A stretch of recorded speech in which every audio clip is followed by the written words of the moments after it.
How to automate your GitHub profile README. GitHub's new profile page README feature is bringing some personality to the Myspace pages of the developer internet. Though Markdown lends itself best to standard static text content, that's not stopping creative folks from working to create a next-level README. You can include GIFs and images to add some motion and pizzazz, the covered in GitHub Flavor Markdown. But I'm thinking of something a little more dynamic.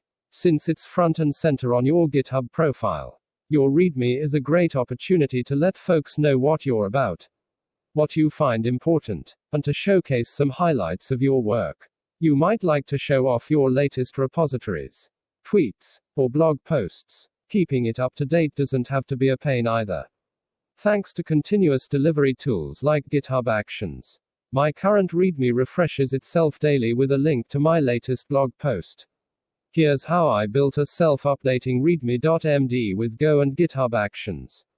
I've been writing a lot of Python lately, but for some things I really like using Go. You could say it's my go-to language for fun projects. Sorry, couldn't stop myself. To create my readme.md, I'm going to get some static content from an existing file, mash it together with some new dynamic content that we'll generate with Go. Then bake the whole thing at 400 degrees until something awesome comes out. The possibilities for your dynamic content are only limited by your imagination.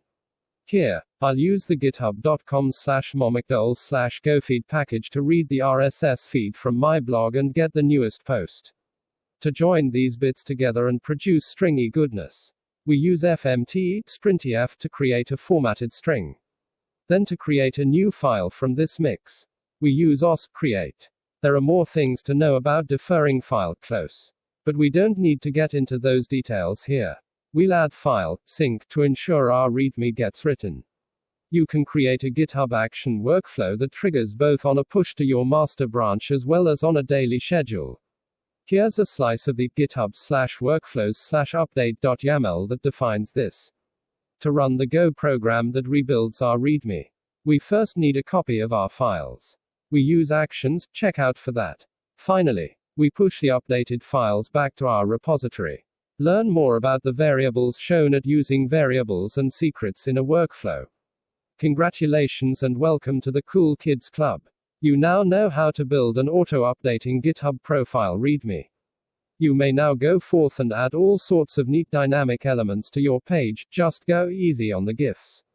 Okay, Senior Software Engineer, currently Director of Engineering, Cybersecurity, CD, Co-author, Core Maintainer at OWASP Web Security Testing Guide. Learn to code for free. FreeCodeCamp's open source curriculum has helped more than 40,000 people get jobs as text source, freecodecamp.org.